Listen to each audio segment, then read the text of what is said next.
In 5, 4, 3, 2, 1. Ladies and gentlemen, welcome back to the Art of Move podcast with myself, Anthony Manuel, my good friend, Dr. William Raybar.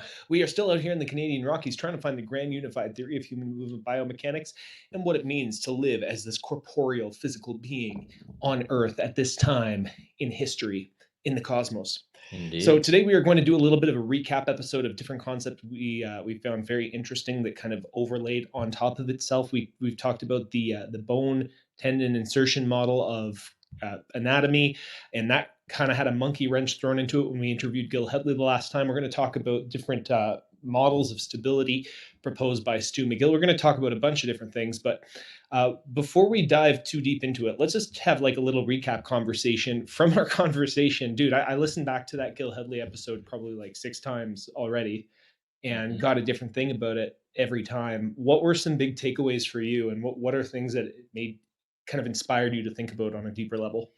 Oh man, there's so much. Basically the heart not being a pump, but being a suction and a spinner, got me going down a rabbit hole of learning about other people who think the same, and how the complexity of what we use now is very limiting. Okay. So like the biomedical model is super, super limiting. Even as a chiropractor, when I diagnose, it has to be a physical ailment and it has to be under what is already proposed there. So even that is super limiting. Someone comes in, I see through communication that it's very much an emotional block or energy block within their body. And this isn't everyone. Most people have mechanical issues, right? But a lot of people are stuck in their energy, and that is not accounted for anywhere. It's, if you can't figure it out, they're like biopsychosocial model, go to a psychologist. And that is the best we have so far, you know, in terms of the biomedical approach, is to medicalize it. And if it doesn't fit within the medical model, go to a psychologist. It's just, that's not holistic. It's very dualistic, reductionistic approach to everything. And I'm kind of tired of it, you know, like I can't diagnose what I see. I can't work with how I see the body. So it's kind of frustrating to me at this point, right? And I want to explore ideas beyond what we see, even in the biomechanics field, where it's very reductionistic in itself. It's like, this muscle does this for sure. And as I lift my leg at 20 degrees, it definitely internally rotates, or it externally rotates. It's like, people are varied all over the place. There's very much nuance to what is happening. However, I do see a natural pattern, and I think Goda has this very much correct, at least in the fact that there's a rotational model versus a straight line piston model. Okay, and the straight line piston model works well with how they calculated force vectors in the past and up till now, how forces are calculated mathematically throughout the body. It fits with the math, so let's keep going with it. It doesn't work like that. The body is an energy mover, pressure wave mover, pressure mediator, electromagnetic, spiritual vessel versus a. I'm gonna pull up a picture, and I want to kind of like, I think you'll like it. Okay. Right off the get-go, we're gonna hop into this, and I know you're gonna have your take too, but I just wanted to kind of share it because this is kind of what I'm talking about right now. And it's this picture right here. Can you see it? It's loading. Just give it a sec. Sure. Oh yeah. Can you zoom in on that? Yes. Remember I sent you this, and this is from a science group and on Facebook. And as you know, as a marketer, this is how they get their information. Marketers, they're like, we need to go in and we need to figure out what the person is actually thinking about, or the groups are actually thinking about. So smart marketers are going to go into groups and go into the comments and see what's what. This was posted in a prominent science group. I believe it's a science enthusiast with 1 million followers, a bunch of scientists and science-minded people who also in the whole happen to be very atheist. Okay. And that is a reductionist mindset right off the get-go. Okay. That from this picture, it is a human being without anything but its nervous system, its eyes, and its brain. And the caption says, the nervous system, that is us. The rest of the body is an organic spacesuit worn by this creature to live on a particular rock revolving around a star. So, off the hop, what are you thinking about this?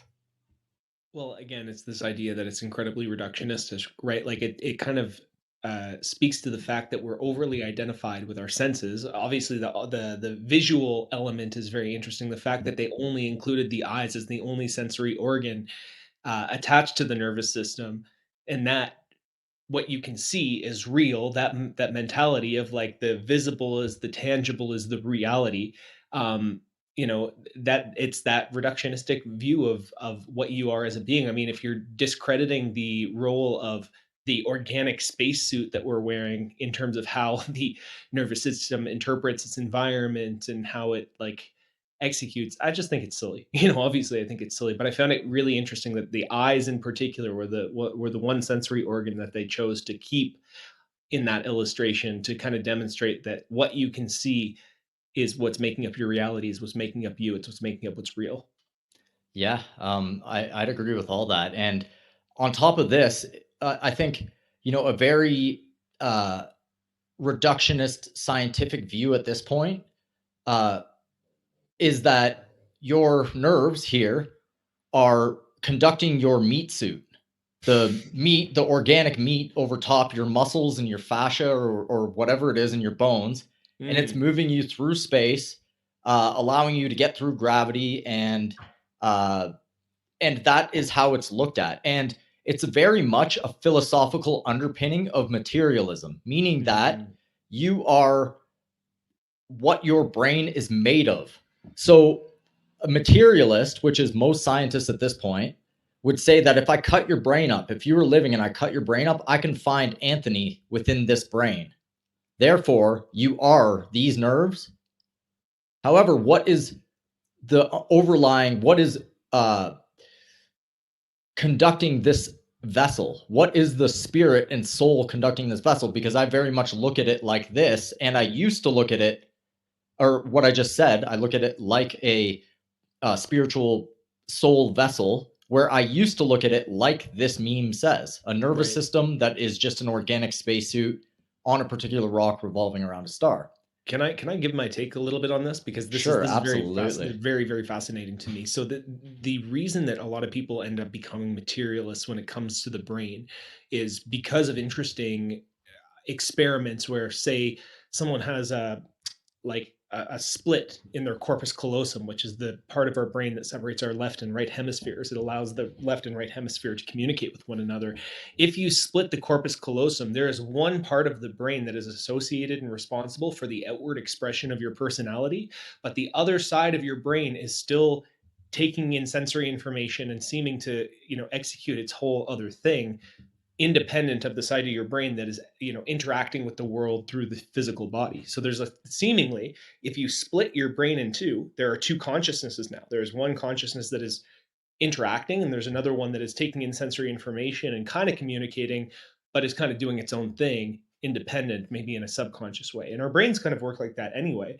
But I think one of the issues that people kind of get into is they think their personality is who they are, right? They think that their identity is these ideas and these stories that they have about themselves. And so when you cut the brain, all of a sudden the physical vehicle can't tell that same story about yourself. So it's like, oh, well, if I can just physically change something about you, then that's who and what you are. Well, that's kind of true, kind of not, because your personality in general isn't real.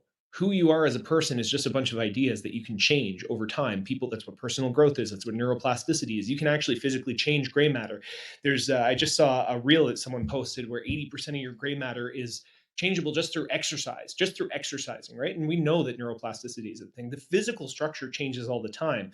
The idea is that there's a spirit, or there is this consciousness that drives us, right? In the yogic system, they differentiate between the material world, which they call Maya, or they call Prakriti, which is like anything that is physically existent, including your thoughts, including anything that has a physical nature to it. And then there is consciousness, which is Purusha, which is the underlying thing that it gets to witness the unfolding of all of this stuff. Now, if you think of our bodies as a vehicle, or even as an animal, right? Like, think of it as a horse that you're riding. And like when you're trying to condition your body to go do something. And your body is like, your brain is part of your body. You have to condition your brain into different behaviors, different thought patterns, different things like that. It's going to behave like an animal in a sense. When you're taming a horse, you have to stop it and slow it down, and you have to, give it these little cues, and you have to condition its nervous system to behave in a certain way. And our bodies are kind of like the animal part of ourselves, that it is kind of the same. It kind of feels like we're riding a horse and we're trying to change behaviors or change habits, because it kind of sometimes goes off and does its own thing, even though you're like, why did I said I wasn't going to eat the chips? Why did I eat the chips? It's kind of like literally like you're taming this like feral animal sometimes. But this is just the physical part of ourselves. There is a consciousness that resides within it that can work with this thing. But that being said, you still need a certain level of physical acuity in order to fine tune, right? So you can actually break it's like you can get into a car and you can drive a car, but if your car is so busted down that it won't even start, or the steering goes or something, then you can't drive the vehicle. But the driver is still this consciousness, this witnessing presence that is there, right? We just happen to have machinery that allows us to access um, sort of a metacognition that lets us fine tune some of the lower order consciousness that is being run by our physical nature. Does that make sense? Yeah, and like I can't put it that succinctly or eloquently. What I think is that the computer model is correct. Your brain is like a computer, which is Hmm. cutting the corpus callosum, right? That would make sense. However, I also think there's a spirituality that overlays that, a frequency, if you will, like Tesla would say. Think of terms of energy, frequency, vibration. I think there is a field, if you want to use that word, that is more the new physics type of word. There is a field of consciousness that we draw from. Some would say, Akashic records or something like that in terms of like a yogic term, right? Hmm. But there is a computer, and that is the brain. However, I don't think it ends there. I don't think you can cut the computer parts and that's you. I think that there's something that overlays that is missing within the biomedical Western medical model that's going to limit us to taking pharmaceuticals, hormones, and even looking at things within the hormones. Your testosterone's low, your serotonin's low, your neurotransmitters are low, or all the solutions come from within the body itself and not the spirit. However, we know that when you're in high spirits, your body works better. Why Yeah. is this the case, When right? you're in Like, high spirits, that's a good point. exactly. We have to account for the placebo effect everywhere because it is a real phenomenon. When you have a higher spirit, a higher energy, you are going to operate better. And when that happens, you attract events and things that are on that level or even people.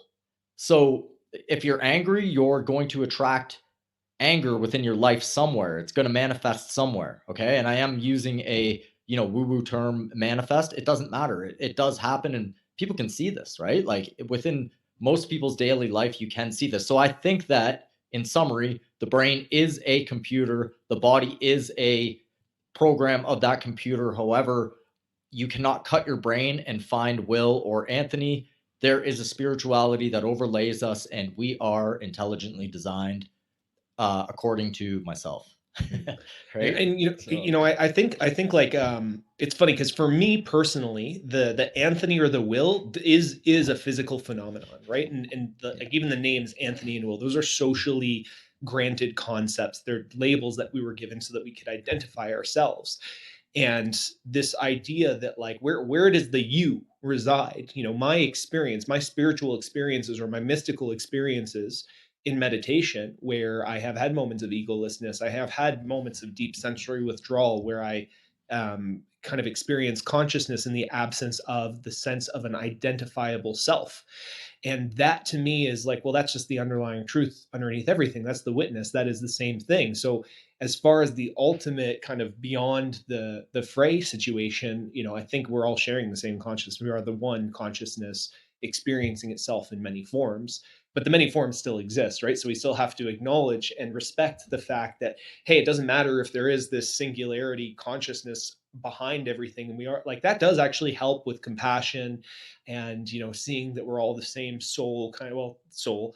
I don't want to use the word soul because I even think like my own cosmology is that, like, yeah, we have a body, we also have a soul on another level of energy, but then the ultimate underlying witness of all of that is just the one same consciousness, right? So that's my own cosmology in a nutshell. If we're getting really esoteric really early in this episode, which I love. But when you're talking about a field, and you're talking about this idea that your state of being and your energy and the level of your spirits, that influences the circumstances and your material reality. I mean, like, even like, if you don't want to get that far woo woo with it, just think about, if you're angry, you are going to be projecting anger onto all the situations, things that could be minor inconveniences, that if you were in a really good mood, you'd be like, yeah, whatever, that's great, yeah, I'm just going to keep doing my thing.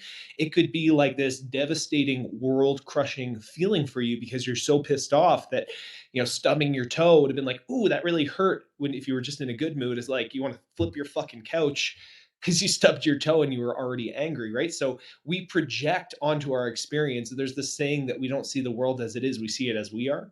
And I really, really believe that, right? And so when you're talking, so that's like on a practical level. On a actual, practical level as well, I do think that there is something to be said for this idea of having your own energy field, and having that energy field influence what happens in your life.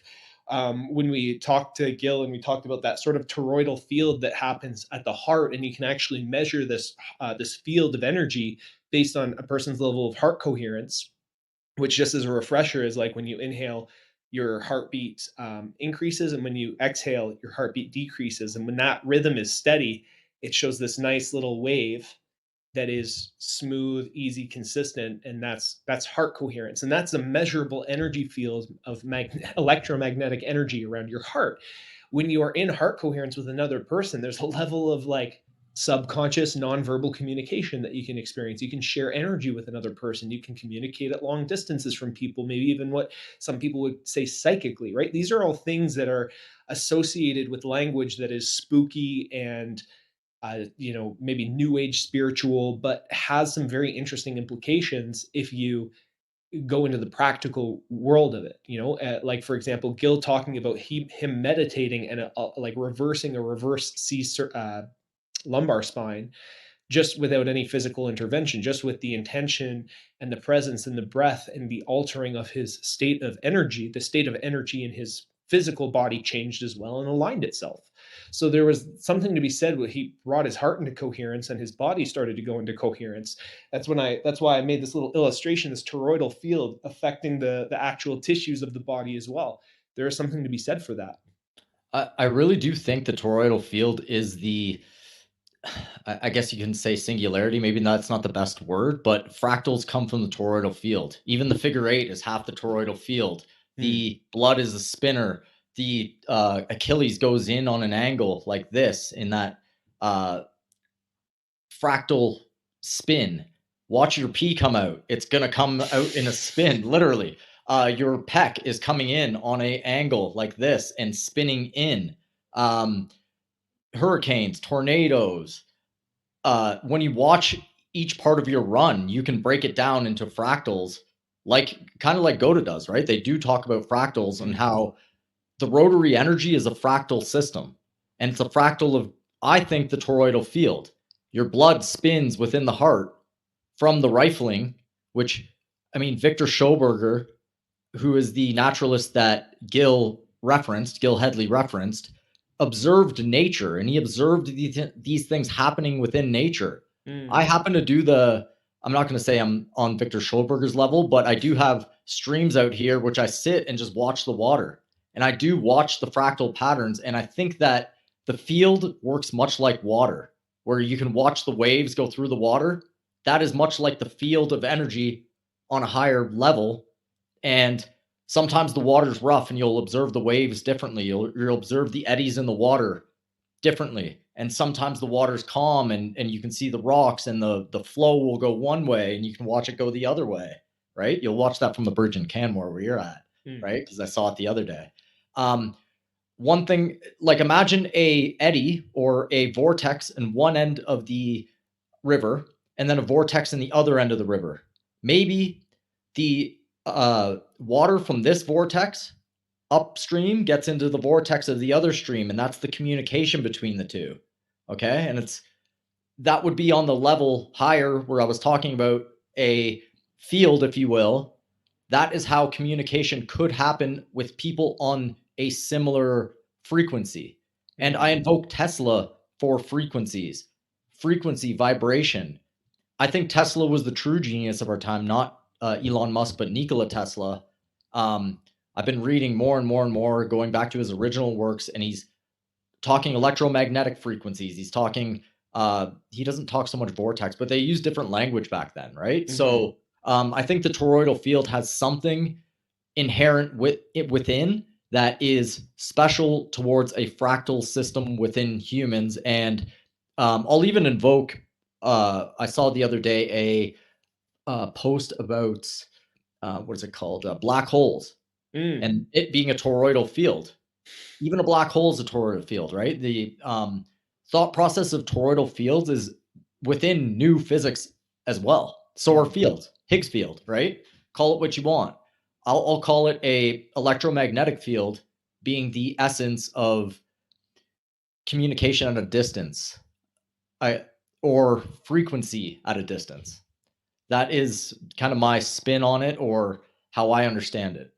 So I think one thing when people kind of start to dismiss this immediately is because they get really focused on the why things happen, but they don't focus on the things that are happening. Yeah. So for example, when you get a group of people who meditate and they all focus on peace and love and harmony in a certain area, crime rates in the entire city go down, right? Like you can have physically observable phenomenon where it's like direct cause and effect of influencing with intention and consciousness and energy. And these are things that like are documented. They're really, really, but the issue is because you can't explain why it happens, because you don't have a reductionist view of the mechanism or the explanation behind it, it's hard to prove as like being significant data, and it's hard to wrap your head around. But the reality is there are still people who are curing seemingly incurable diseases. People at these Joe Dispenza retreats who have strokes and can't walk, and they stand up out of their wheelchair by the end of one of the guided meditations.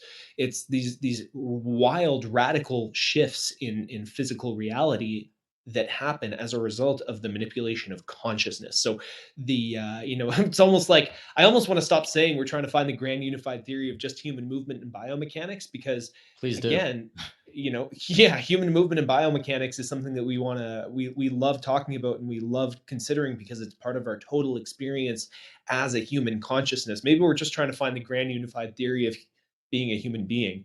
But one thing you said there really hit home was trying to explain why something happens. I always see this amongst the hard reductionist science crowd.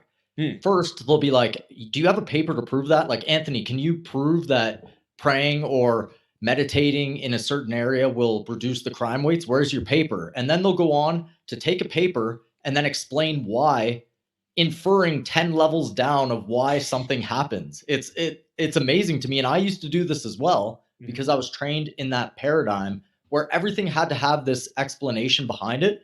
Why, 10 levels down in inference. And I think I'm going to point this out now because I see it everywhere. So it'll be easy to point out, because once you go down that path of inference, and that just means like this, like let's say a first principle will mean the next step, and that's inferring the next step from the first principle. And a lot of times scientists use papers and the conclusions of those papers to infer many steps down and give you a why something's happening. And it's like, how did you know that? What, like, that's the reason why that's happening. That is almost more of a woo-woo explanation than anything. Yeah, exactly. More of a stretch than anything. So I'll point this out now because I'm glad you said that, actually, because I couldn't have put it in better words myself.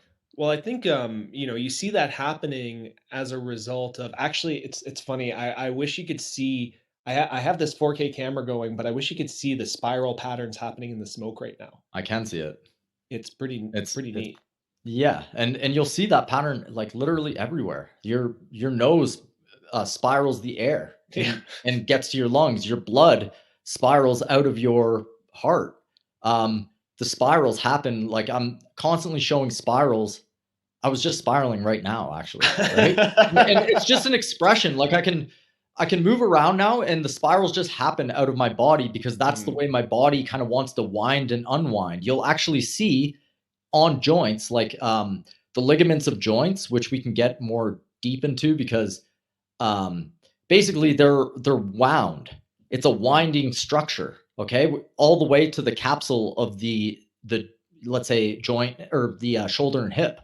Okay, so you'll see this winding and unwinding within the body, and that to me is the rotary model, and that to me is a fractal of the toroidal energy.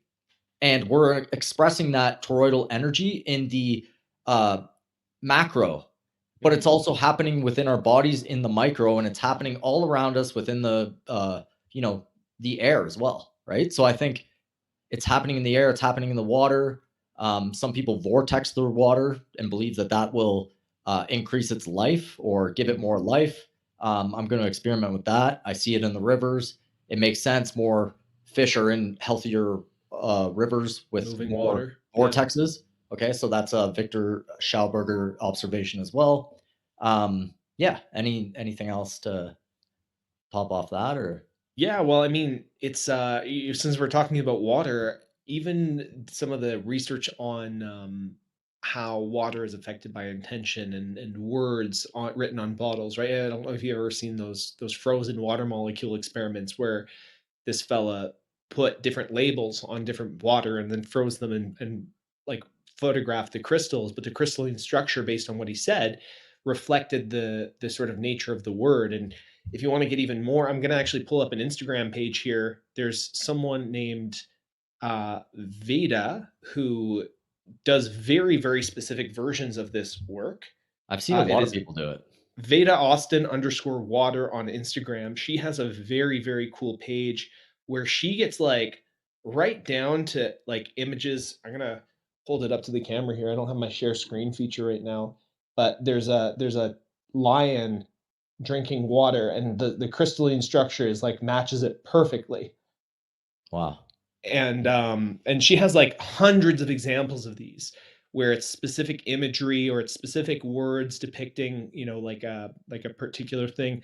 And so even and I had this conversation with a friend. It's like, yeah, if you write words like love and happiness and joy on your water bottle and you freeze the crystals, you can actually observe that there's a molecular difference in the crystalline structure. He's like, how do they know what the words are? Like, how does it know what if you wrote a more or you wrote another language for the word love, would it have the same experience? And that was an interesting Do you have idea to where Do you have to put the intention behind it or just well write the this word? is Because I would think you'd have to put the intention behind it and actually give it real love and not just, the word love.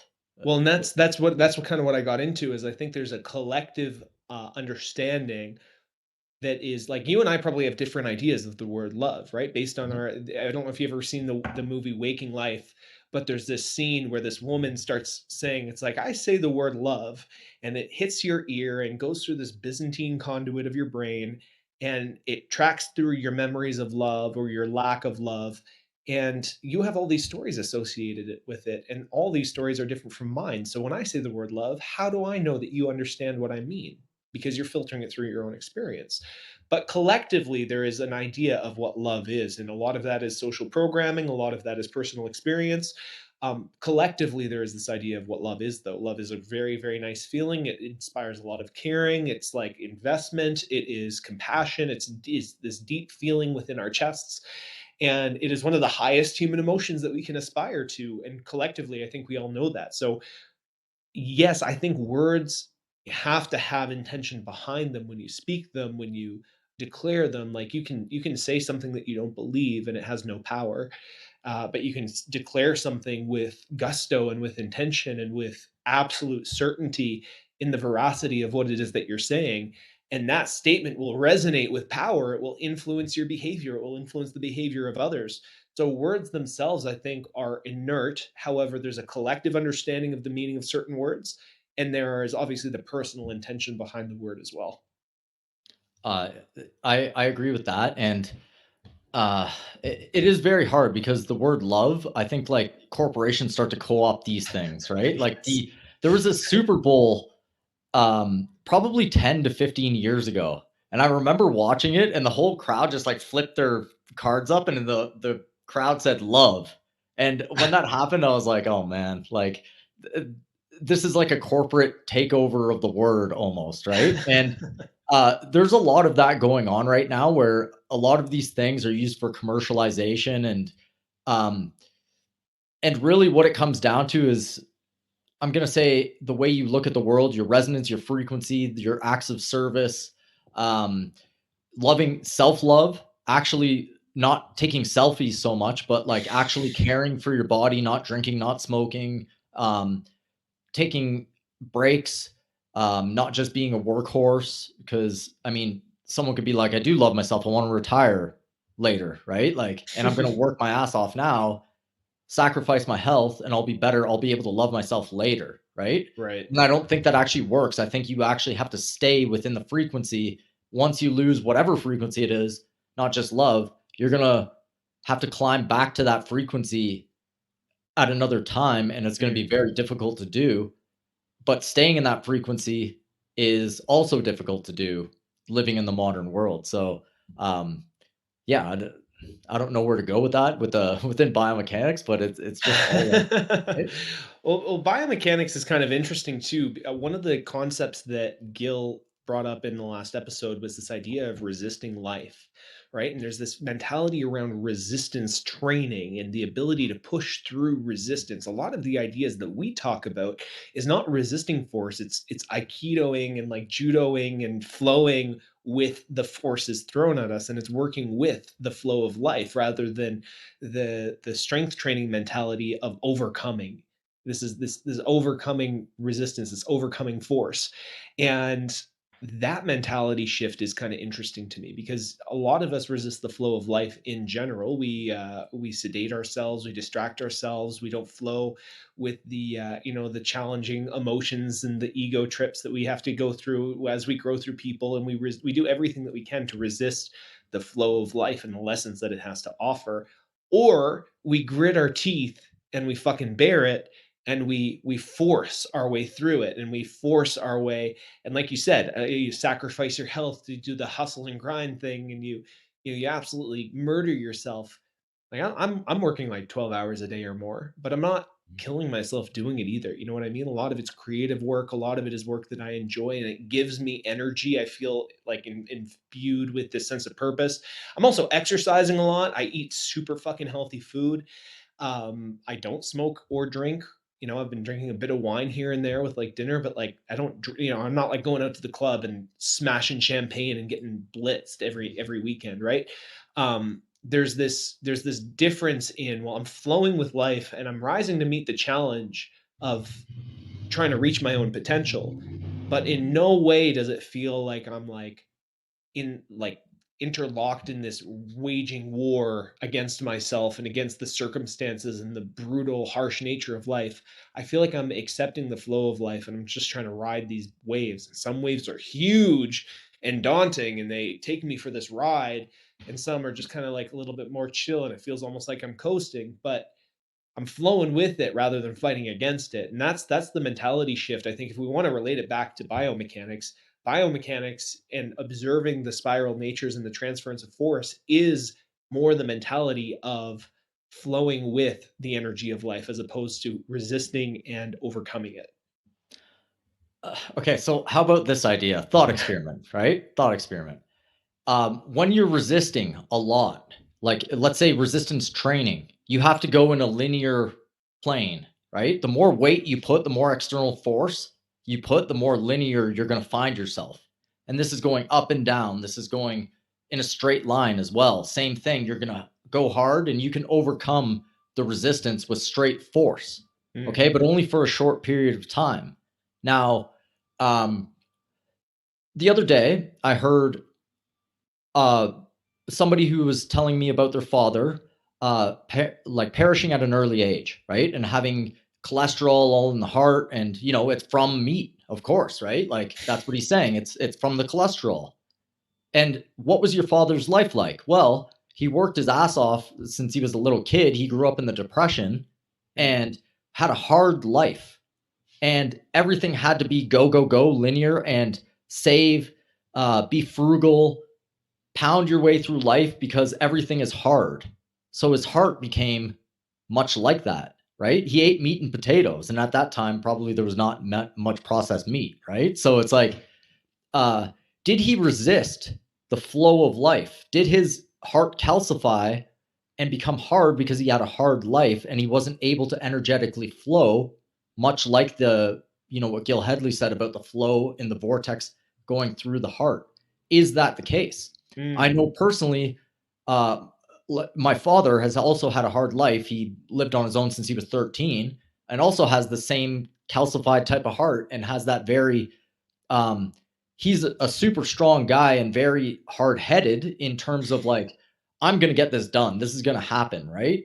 Um, does that type of mentality, that David Goggins, I'm going to run through the wall type of mentality, lead to more issues? Okay. And maybe you can overcome this with cardio, like with the new age biomechanics, but is it the fact that maybe you didn't let life flow and you became resistant within your own body, within your own vessels, within your own organs? I don't know. That's a thought experiment, right? It is pretty interesting too, because if you look at some of the most elite marathon runners who are pushing themselves to sustain these incredible paces, they have scarred, calcified hearts that look like heart attack victims. They Interesting. have they have less healthy hearts. If people are running in a zone 2 and you're in this like nasal breathing pace and you're running for hours, you can build this great aerobic base.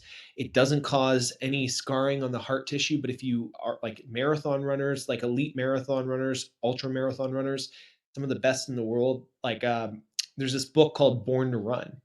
And in the book, there's this character Caballo Blanco, who's this white dude that goes off into the fucking mountains of Mexico and starts kind of living amongst the Tarahumara tribe. And he's running, and he's like one of the best runners. He's the white horse. Caballo Blanco is white horse, right? And he's running through the mountains, and there's all these epic stories about this guy who could just run forever. The guy fucking died in his 50s of a heart attack, like Wow. a heart attack.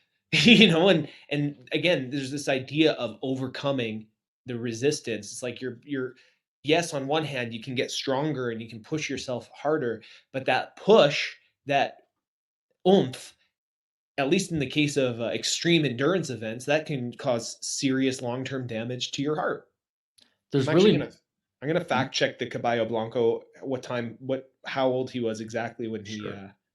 This is the first I've heard of long distance runners having calcified hearts, but it kind of makes sense to me, right? Like there's no place in biomechanics currently for the energetic and spiritual side of what happens when you're too hard, when you're Mm, trying to run through a wall type of person. It becomes almost like I think racehorses die early, right? And mm, because they go so hard and they can't overcome that type of energy when they're older because you've got into that frequency, then you keep it going as you're older. When I was younger, I lived this big time.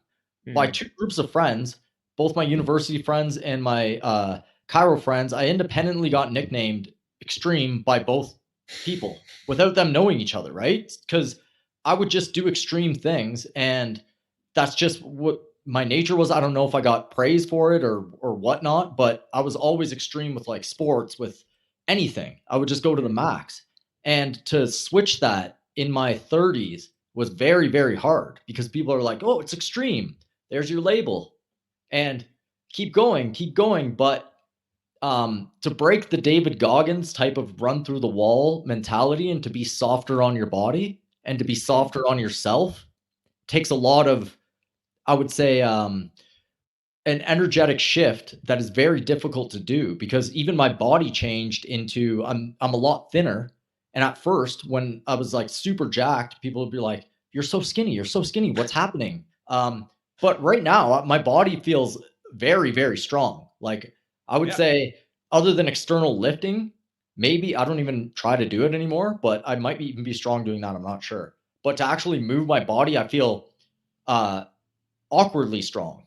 Like I can harness my body much like I felt in high school Mm, when my body was operating properly. So I'm almost 40 and I'm getting that back by being softer instead of going harder. maybe I could have sustained it for another 10 years, but I think I would have had a serious medical issue, heading into my 40s if I kept that hardness going. Well, I think, the hardness idea, I think of like a power lifter irradiating super, super hard to make a lift happen, or a gymnast who's irradiating to hold that iron cross. They're bracing their core, squeezing their glutes, flexing every muscle in their body so that they can create tension and thereby force, right? Um, and that mentality versus even like, I think the shift for me was going from that, like it was tensing everything because I wanted to be as strong as possible, output as much as possible. Interestingly enough, there were warnings when I started reading about that and studying about it. It's like, you can do this and it'll make you stronger, but it will increase your blood pressure. So just be careful. And I'm like, yeah, whatever. Fuck my blood pressure, whatever. But going from that, constantly flexing, trying to be overtoned, to trying to relax a bit more during CrossFit workouts so that I wasn't burning as much energy in reps so that I could go longer, to now trying to find biomechanical efficiency by having tensegrity and trying to use these elastic forces and trying to relax every other part of my body except for the part of my body that needs to be tense to create that sort of bounce and that reciprocal exchange of energy side to side when I'm locomoting or when I'm fighting or whatever it happens to be that I'm doing. That shift in energy is like, how can I relax as much as possible while tensing very selectively? And that has been a really interesting paradigm shift for me. And I'm not good at it. I mean, I watched a video of myself the other day and my arms are like, they look like they're almost like too stuck by my sides. And I could just ease it out a little bit more. I still have a lot of tension. I've been doing 400 push-ups a day as part of this challenge that I've been doing. I don't really want to. I like having elasticity in my pecs and I like having stability in my shoulders. My shoulders feel great. Like my surgical shoulder feels great after doing, that rep work and that pump work. There is something to that, but I would rather have, just like a relaxed sort of ease in my gait and maybe a little bit of speed in my punch, like I don't like, I tried doing some boxing drills and some shadow boxing. I'm slow as fucking pudding, man. Like brutally slow right now. So it's this idea of like that relaxation until you absolutely need it. And then when you need it, it's there, like that strength that I mean, I hadn't lifted anything in probably a year. I had been doing mostly GOTA and OKF stuff, and that was all body weight, like no weighted stuff. And I just loaded up a barbell to see what I would be able to pull off the ground. And I hit an easy 405-pound deadlift, like easy. Probably could have gone like another 20, 30 pounds before it started to feel a little sketchy. And that's just, again, from creating fascial tensegrity and tensions in the right places and awareness of, what's going on where. I felt like, locked in, sturdy, supported by this like fascial web that I have. It's very interesting what you're saying here, right? Like, I think a lot of the, CrossFit, powerlifting, Olympic lifting, these are all the tension based success, right? You're Mm, successful if you can create that tension. Maybe Olympic lifting a little bit less so because you got to let the tension go and then catch it back again. But still, ultimately, it's very uh, hyper neurological. Like mm, your nervous system has to go into sympathetic mode to the max in order to achieve greatness. And I think that does end at some point. And maybe if you keep that frequency for too long, let's say, you have issues manifesting in other parts of your life in terms of like what comes out of your body, right? mm, So I observe this in the office as a chiropractor as well, right? I see these populations and I can see the stiffness within the body, like literally the meat suit and the nerves, like the nerves going to the meat suit is just like one tense unit, right? And that's the desired way to be in those sports. And in like a societal way and in culture, you want rock hard abs, big mm. butt, right? Like everything is kind of aesthetics. When it comes to in reality, most things are aesthetically based, right? Even if you're looking for health, aesthetics are kind of in the background as well, Yeah, right? of Like, course. yeah. So with that said, people are thinking less long and relaxed versus hard and ripped, right? Like toned and hard is really what the aesthetics look like.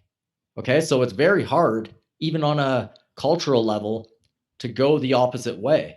Everything points towards the hard neurological drive. Life does, exercise in the gym does. When in reality, I think it's much more simple in that get out in the sun, uh, get barefoot, do some breathing, nasal breathing, relaxation. Don't be so hard on yourself, and practice within the frequencies you want to gain in the future. You have to Mm, do it now, right? yeah. The So, exercise so paradigm to me kind of has to go, but we have to live with it as well because it's everywhere and it's Well, there. well, what if we looked at exercise as well? I mean, again, we do look at this. I was going to say, what if we look at it as movement practice and practice and feeling the way that you want to feel in your body, and you create this environment where you're just creating, moments where where you're getting this neurological input for you to feel a different way in your body. Wow, what a like that's just exercise. That's just a movement practice. What you said though, you have to practice feeling the vibration or the feeling before like you have to do it now. You have to practice feeling that way. There's this concept that your brain can't tell the difference between an imagined experience when you're in a state of deep meditation, for example, and an experience that you're having in physical reality, right? So this is sort of codified by studies like people who mentally practice free throws in basketball, and they mentally rehearse free throws, and they go up against a control group of people who are actually practicing the free throws, and they improve, something like 87%, or like they improve very close to the same amount as the people actually physically practicing free throws. There's all kinds of examples of how just mental rehearsal of something can create changes in your brain and changes in your behavior and changes in your state, right? Meditation obviously creates a change in your state. If you listen to calming music and you breathe deep and you just chill out for a bit, you are less stressed. There's a physiological change in your system. When you're thinking about what is the resonance that you want to inhabit, what is the vibe that you want to have, maybe you're out and you're maybe a bit awkward in social scenarios, and you're trying to talk to people, and when you're chatting with them you kind of stumble over your words because you're trying to impress them, and you feel like you're being judged, and you don't want to feel that way in social scenarios. So maybe you have to meditate, and maybe you have to get into this theta brainwave state, or this different brainwave state where your subconscious is more suggestible, and you can visualize from this mental state, in this neurological state, you can start to visualize feeling confident, feeling the sort of winner effect of telling a joke and having everyone in the room laugh, feeling the social validation, so that you're subconsciously reinforcing that it is safe for you to be open and relaxed in social environments. You can actually mentally rehearse that. You can change your brain waves to be able to be that confident, chilled out person.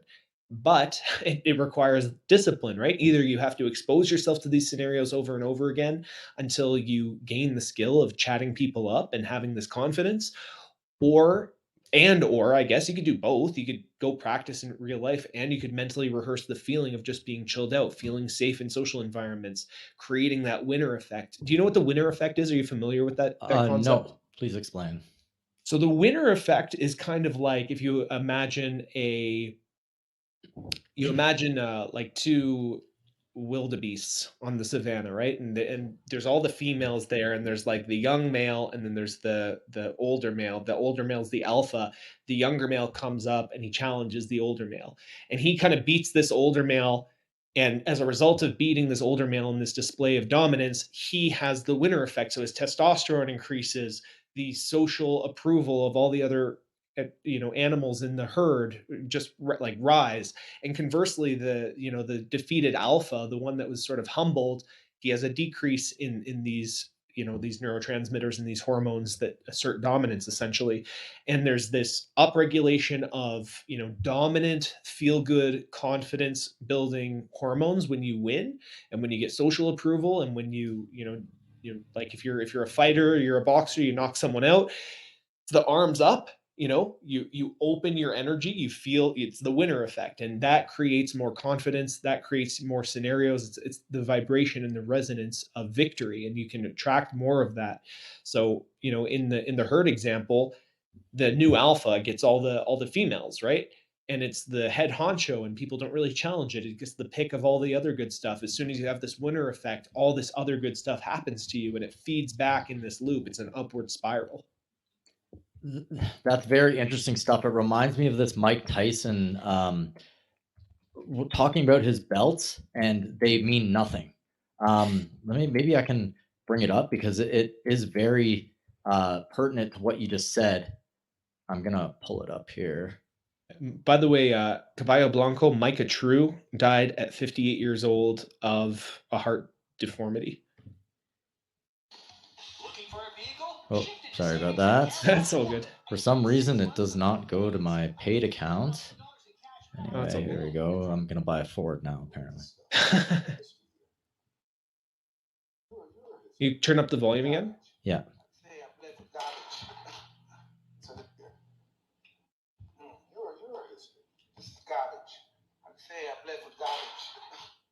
So this is meaningless. No, at one time it meant a lot. When you're just a young kid, this is everything to you. But then you realize your priorities change. And you just want your children to be happy and do everything. And that makes you happy. This is nothing. So, see, like, I think Mike Tyson has gone through a transformation. I don't know if you could hear that because it was kind of quiet, but he's saying his belts were garbage. It means nothing. But as a young man, it meant everything. It was the world. He was literally on top of the world. So I think on one level, I'm going to say a lower level, or when you're young, social approval means everything, especially like as a teenager. Everything is about social status and where you are in the pecking order. However, I think to overcome that and to be softer with yourself, you have to stop caring about that so much and not want to win social approval. So who cares if you're not socially approved and your testosterone goes down? Because in the end, you're with yourself, right? Like all that is external validation. And that's what culture wants at this point. And that's what, look at any sports star, rapper. It's like, look at how much money Conor McGregor has. He's a billionaire. And we praise these like billionaires and sports stars and all that because of the external validation that they get.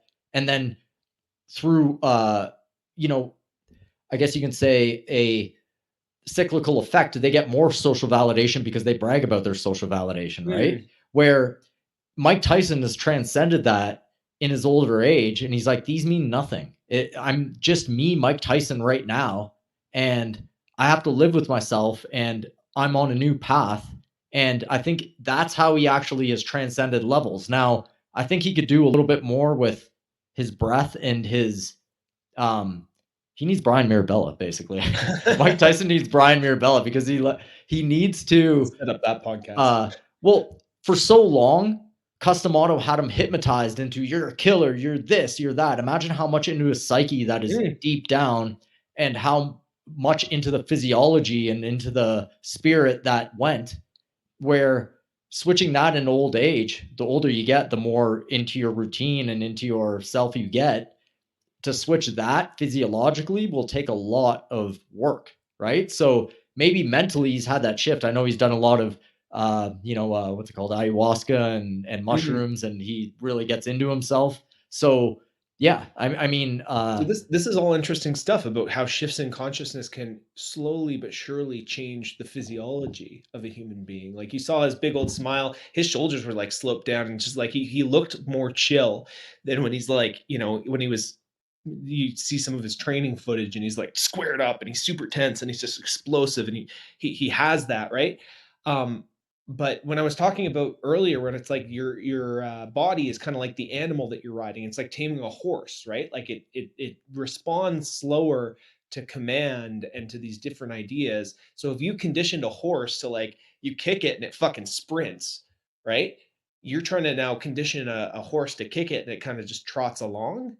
It's going to be, you're going to have to retrain that. You're going to have to recondition that animalistic side, that condition, that instinctual side of you, to have a different response on a physiological level. That's like guys like Gabor Mate, who wrote the book When the Body Says No, talking about how, when people are talking about traumas are stored in the body, it's basically this idea that you have memory that is not just thought form, it's not conceptual. So you can logically work through a problem, you can logically work through a trauma, you can forgive, and you can do the prayers and you can do all that stuff, and you can say, okay, cool, I get that I have to move on, but then you'd still have these visceral reactions, this idea of a visceral reaction within your body that supersedes what your logic can grasp. It's like, I know I shouldn't be freaking out about this, but I'm still freaking out about this.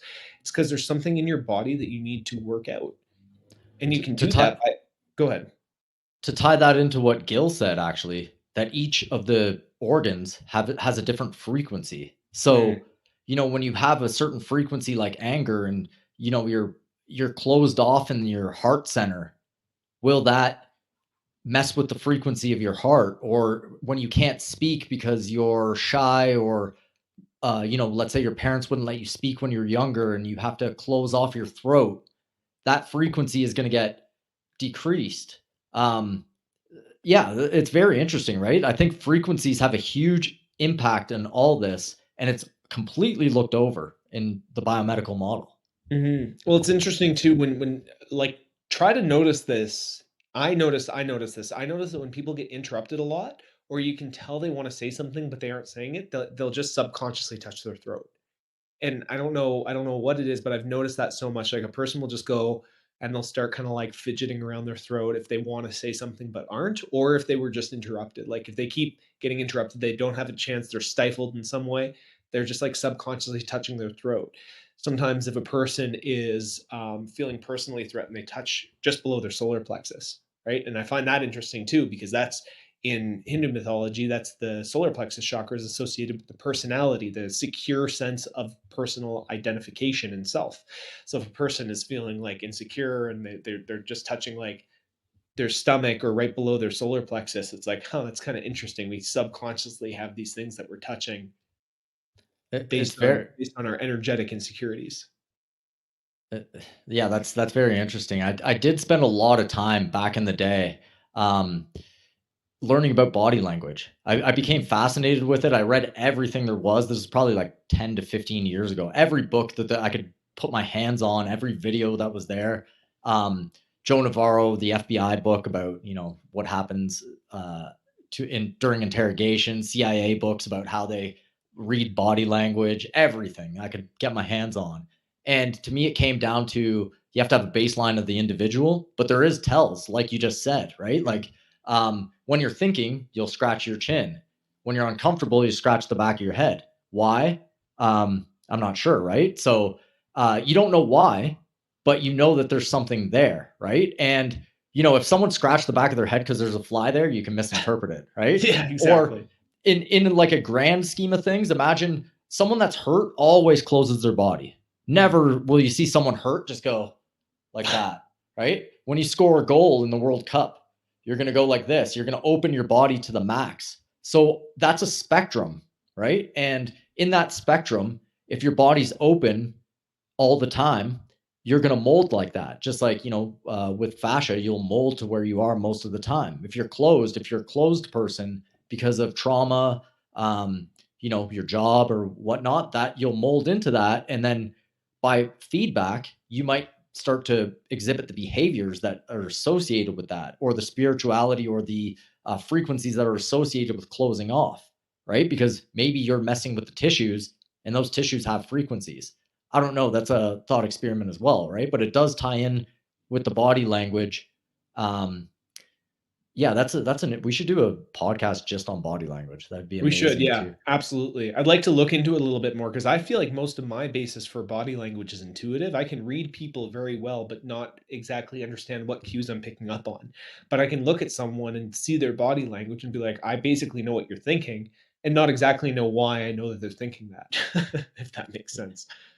Yeah, no, it's a skill. I mean, there's people with intuitive skill like that. I think Mhm, women are definitely better than men at this, in general. Like, mhm, intuitively, they may not know why.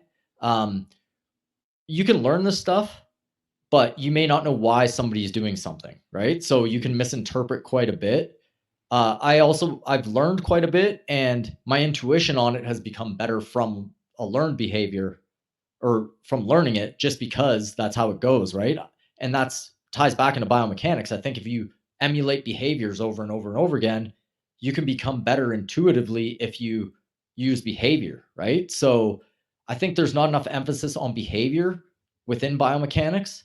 I think it's very much mechanical and uh, a very logical approach and scientific approach of 20 degrees does this and this behavior.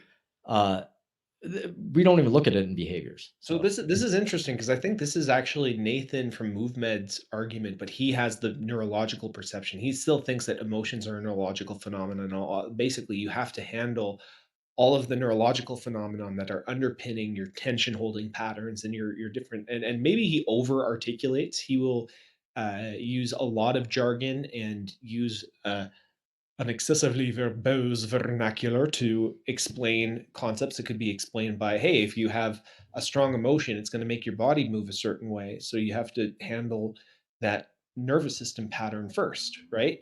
mhm. I think that's, again, it's part of the picture, and it shouldn't be. And you know what? I actually agree with him that it shouldn't be a secondary afterthought. I think it should actually be a principal part of the conversation, because even if you understand correct biomechanical models, for example, let's say you wanted to be a go to 10, right? You wanted to recode yourself. Well, the recode is fundamentally dependent on your emotional state and your emotional relationship to your body. If you have excessive tone in certain parts of your body because of emotional states or stored traumas or whatever it happens to be, when you try to put yourself in these biomechanically efficient positions, you are going to be overly tense in some places and not relaxed enough in others. And maybe you can just hammer in the fractal patterns over and over and over and over again until you recondition the movement pattern. But it would be very interesting to explore, what if you just like neurologically chilled the fuck out in a lot of areas, got yourself to a subconscious relaxed state where your subconscious is more influenceable, and then you started doing these movement patterns with more intention and visualization of the tensions and the patterns and the transference of force. That would probably be more efficient than just hammering recode stuff over and over without considering your nervous system state, your state of excitation in your whole body. I don't think it's a either or thing though. I No. think it's like one, you can't separate neurological demands from anything. Right now, even moving my fingers, they're like I could explain that with some really technical language if I wanted to, but I'm moving my fingers and there is a nervous system aspect behind that, right? And I don't think even with that explanation between the nervous system and I'm not saying I know what Nathan at Movement does. This is besides what he does. Um, Within the nervous system and within the mechanical system, there's still not intention and behavior emphasized enough, and there's not spirituality and soul in my language emphasized enough to integrate all of them and getting back to nature versus becoming a uh, man and machine type Mm. uh, outlook, I guess you can say, right? Because I do think that uh, people think that merging with machine is a good idea. I'm on the opposite end of it. I'm not a transhumanist. I'm a naturist where I think we should get back to our old roots more so in the modern world. That would help us out in the long run versus trying to believe that we can overcome things with new technology. I just don't think that that's really the case. I think that new technology is a little bit of a I really don't think Elon Musk has that much. I really don't think Neuralink is that good. I really don't think any of that stuff is a lot of promises and not a lot of delivery. So you use the term overcoming with new technology. It's the overcoming idea. And I was talking Yeah. about this with someone recently, about this idea of how people have this romanticization with biohacking. Biohacking is like transhumanist junior, essentially, right? Mhm. It's this idea that we have this biochemical machine that we run and we can hack it and we can do all these little nitpicky things because this is just how it naturally goes. And so if we you know, exploit this natural phenomenon, then we can upgrade ourselves. It's like, well, what if instead of biohacking and trying to overcome and hack and exploit, we bioharmonized? We realize that there's a natural rhythm of these physical vessels and that it does interact with the environment and it is part and parcel with its environment. What if we started to cultivate better environments? And some people are kind of doing that. It's like, all right, well, the realities of living indoors are just a reality, especially in winter. Like I'm brainstorming so much. How am I going to survive this winter working 12 hours a day on a computer and not getting those hours of sunlight? I'm going to be getting those red light therapy panels. I'm going to be getting a grounding mat for underneath my desk so I can put my feet on something that's grounded and helping me get rid of some of the EMF radiation. I'm going to be turning off all my blue lights at 8:30 p.m. so that I can start down regulating and up regulating the melatonin to start my circadian rhythm. These are all natural things that, like if you really were harmonized with your environment, these are natural rhythms that you would be in sync with, and you wouldn't have to manipulate and try to, figure out the hack to come back closer to nature with. But instead of trying to exploit your natural rhythms, what if you just harmonized with them? What if you stopped fighting against them and you just went along with it, and that would optimize you?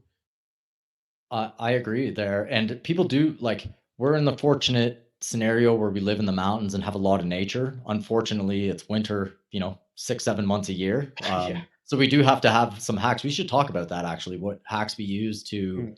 um, deal with a harsh winter because it gets -30, -40. In some of the months here, it's pretty insane to be outside. So on that note, I do have to go. All right.